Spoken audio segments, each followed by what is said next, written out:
तुर्की की मीडिया ने उन खबरों पर चिंता जताई है जिनमें कहा गया कि ग्रीस भारत के साथ अपना रक्षा सहयोग बढ़ा रहा है। ग्रीस की मीडिया में दावा किया गया है कि देश भारत की लंबी दूरी की क्रूज मिसाइलों में गहरी दिलचस्पी दिखा रहा है।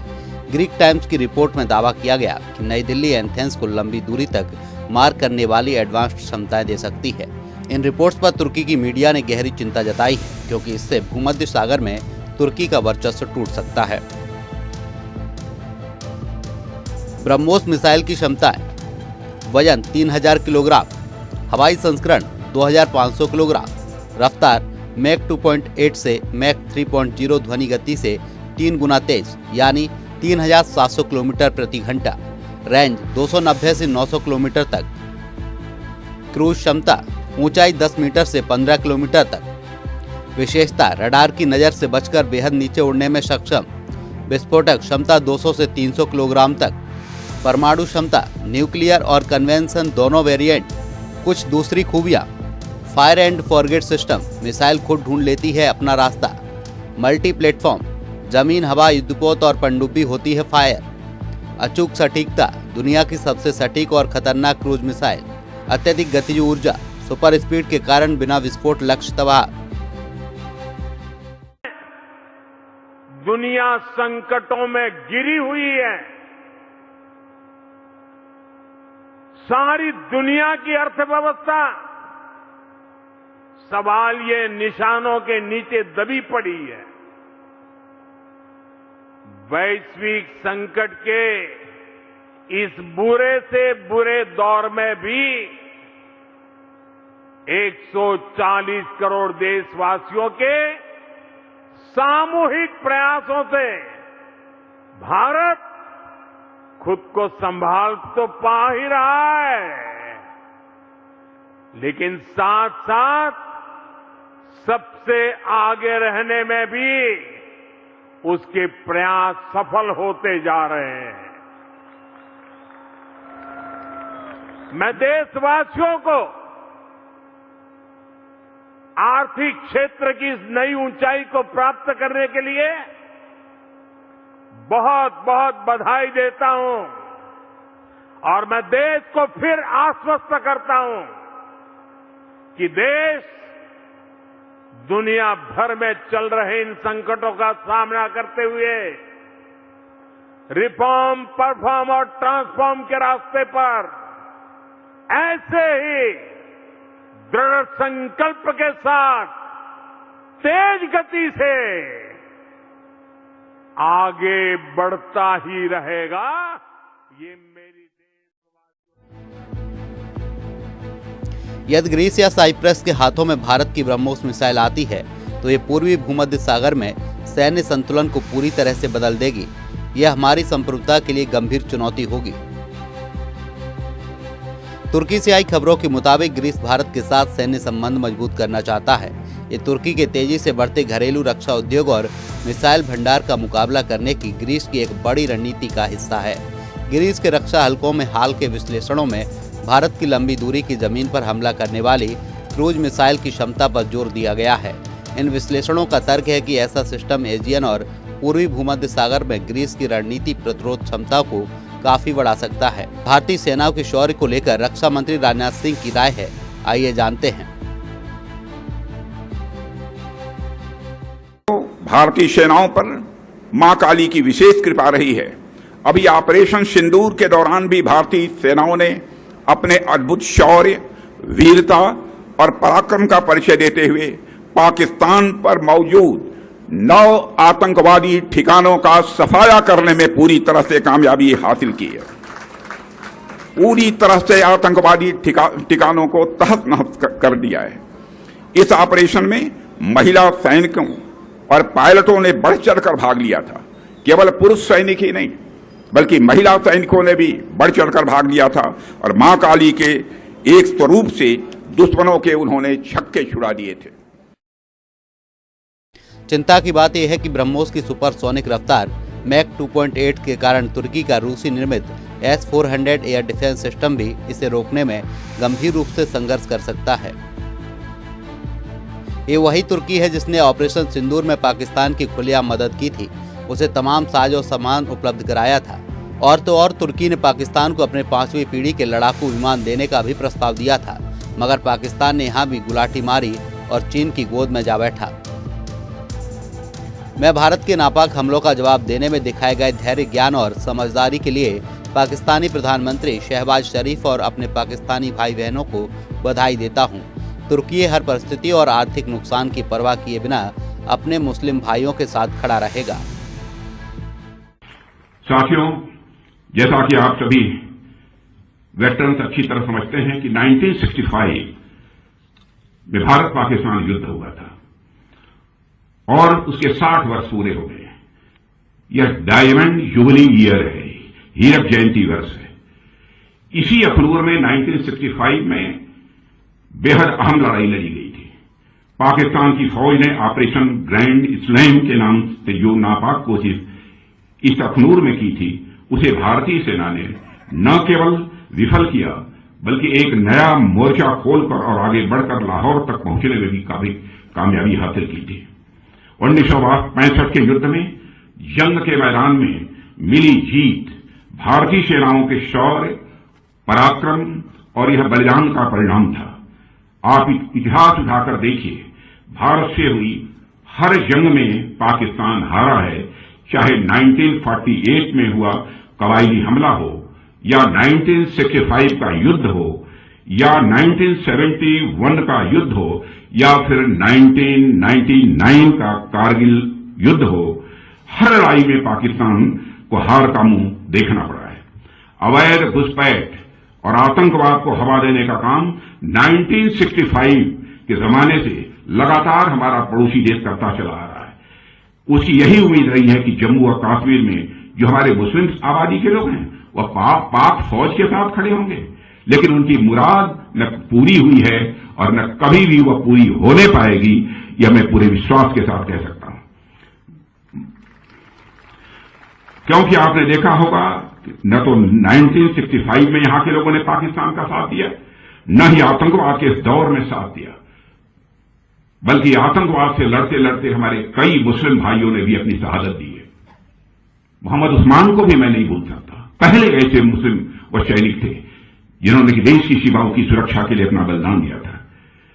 पाकिस्तान अपनी तरफ से पूरी ताकत झोंकता है कैसे भारत को डिस्टेबलाइज किया जाए। इसके बावजूद पाकिस्तान ने आज तक आतंकवाद का दामन नहीं छोड़ा है। आज भी 80% से अधिक आतंकवादी पाकिस्तान से ही भारत में आते हैं। सीमा पार से जारी आतंकवाद 1965 में ही समाप्त हो गया होता यदि तत्कालीन सरकार ने जंग के मैदान में मिली कई स्ट्रेटेजिक एडवांटेज को बातचीत की मेज पर स्ट्रेटेजिक एडवांटेज में न बदल दिया होता। स्ट्रेटेजिक एडवांटेज हमको मिली थी, लेकिन बातचीत की मेज पर स्ट्रेटेजिक एडवांटेज में हम न बदल पाए। यह आरोप नहीं है, जो हुआ उसके पीछे उस समय उनकी कुछ सोच रही होगी, उसकी चर्चा मैं यहां पर नहीं करना चाहता। साथियों, 1965 के युद्ध में भारतीय सेनाओं ने हाजी पीर पर तिरंगा लहराने में सफलता हासिल की, मगर उसे बातचीत की मेज पर छोड़ दिया गया।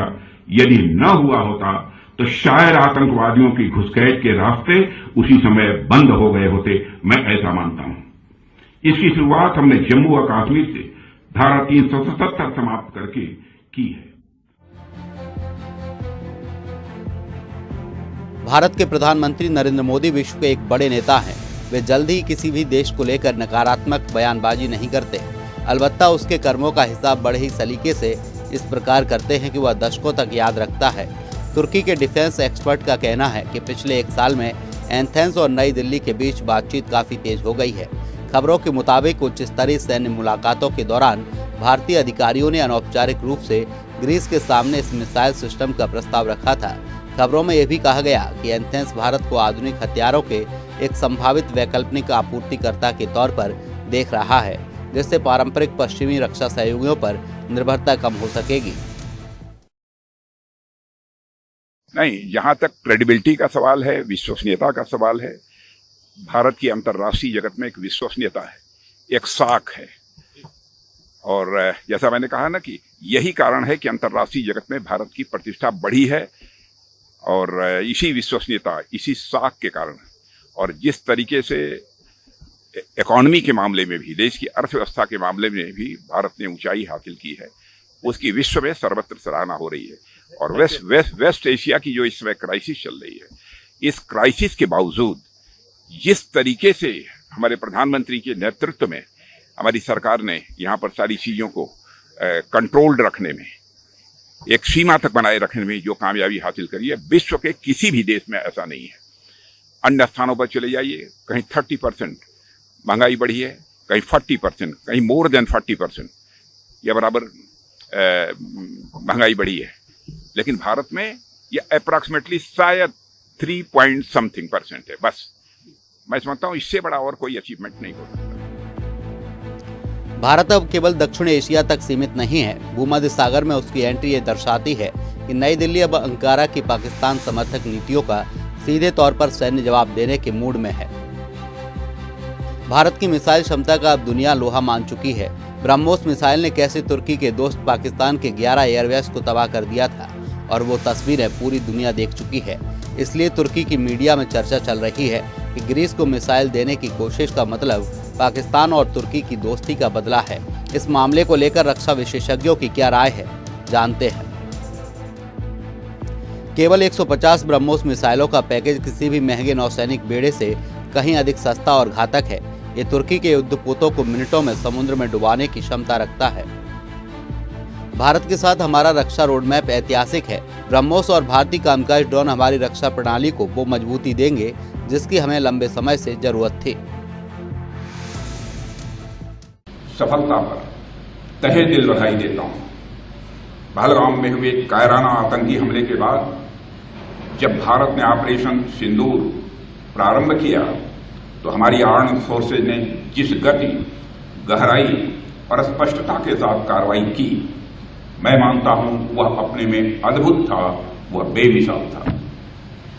उसने न केवल आतंकवादियों की बल्कि उन्हें पालने पोसने वाले सरपरस्तों को भी स्पष्ट संदेश दे दिया है कि भारत अब सहन नहीं करता है, भारत अब सीधा जवाब देता है। साथियों, जब उसी समय में हमने पाकिस्तान के आतंकी अड्डे और उसके इरादों को ध्वस्त कर दिया, हमारा प्रहार इतना तगड़ा था कि पाकिस्तान पूरी दुनिया से भारत को रोकने की गुहार लगाने लगा था। अंत में हमने अपनी शर्तों पर, और मैं फिर दोहरा रहा हूं, हमने अपनी कंडीशंस पर और अपने मिलिट्री एक्शंस को रोका है। अभी तो हमारी सेनाओं ने अपनी आस्तीनें पूरी मोड़ी भी नहीं थी। अभी तो हमने अपना पराक्रम दिखाना शुरू ही नहीं किया था। साथियों, इस पूरे इंटीग्रेटेड ऑपरेशन में नौसेना की भूमिका बहुत ही गौरवशाली रही है। ऑपरेशन सिंदूर के दौरान जब वायुसेना ने पाकिस्तान की धरती पर आतंकी अड्डों को ध्वस्त किया, तब अरब सागर में आपकी आक्रामक तैनाती, बेजोड़ मैरीटाइम डोमेन अवेयरनेस और समुद्री वर्चस्व ने पाकिस्तानी नेवी को उसके ही तटों के पास सीमित कर दिया। वे खुले समुद्र में आने का साहस तक नहीं जुटा सके। ऑपरेशन सिंदूर के दौरान तुर्की के राष्ट्रपति रेसेप तैयब एर्दोगन ने पाकिस्तान का खुला समर्थन किया था। उसके बाद से ही तुर्की के खिलाफ एक्शन को लेकर कयास लगाए जा रहे थे। तो क्या ये उसी का नतीजा है? आइए इसे भी समझने की कोशिश करते हैं। ग्रीस टाइम्स अखबार ने तुर्की को चेतावनी देते हुए लिखा कि भारतीय LRLACM तुर्की की मीडिया ने इस बात पर चिंता जताई है कि ऐसी क्षमता से संघर्ष की स्थिति में ग्रीक सशस्त्र बल एजियन क्षेत्र से काफी दूर स्थित airbase, radar installation, command centre और अन्य सैन्य संपत्तियों को निशाना बना सकेंगे। इस संभावना ने तुर्की में बहस छेड़ दी है कि ग्रीस की भारतीय लंबी दूरी की क्रूज मिसाइलें हासिल करने से दोनों नाटो सहयोगियों के बीच रणनीतिक संतुलन बदल सकता है। GD बख्शी, रक्षा विशेषज्ञ। भारत की LRLACM मिसाइल की ग्रीस को आपूर्ति की खबरें तुर्की के लिए एक कड़ा भू राजनीतिक संदेश है। भारत ने तुर्की को उसी की ही भाषा में समझाया है कि अगर वह हमारे पड़ोस में हस्तक्षेप करेगा तो भारत भी एजियन और भूमध्य सागर क्षेत्र में उसकी घेराबंदी करने से पीछे नहीं हटेगा। ग्रीस के अखबारों ने तुर्की को कौन सी चेतावनी दी है और इसके क्या रणनीतिक मायने हैं, लगे हाथ इसे भी समझ लेते हैं। अब तक जिस LRLACM की बात हो रही थी, आखिर वो है क्या? लगे हाथ इसे भी समझ लेते हैं। दरअसल LRLACM को भारत के रक्षा अनुसंधान और विकास संगठन DRDO ने देश की स्वदेशी मिसाइल क्षमता को बढ़ाने के प्रयासों के तहत विकसित किया है। ये एक महाविनाशक मिसाइल होने वाली है। ये मिसाइल निर्भय और स्वदेशी टेक्नोलॉजी क्रूज मिसाइल ITCM कार्यक्रमों के जरिए विकसित तकनीकों पर आधारित है। इसमें स्वदेशी मणिक टर्बोफैन इंजन का इस्तेमाल किया गया है और ब्रह्मोस मिसाइल की ही तरह ये एक क्रूज मिसाइल है जो धरती से काफ़ी कम ऊंचाई पर उड़ सकती है, जिससे दुनिया के किसी भी एयर डिफेंस सिस्टम के लिए इसे इंटरसेप्ट करना नामुमकिन की तरह होगा। हालांकि आधिकारिक तौर पर ना तो ग्रीस और ना ही भारत ने मिसाइल सिस्टम की खरीद को लेकर किसी बातचीत की आधिकारिक पुष्टि की है।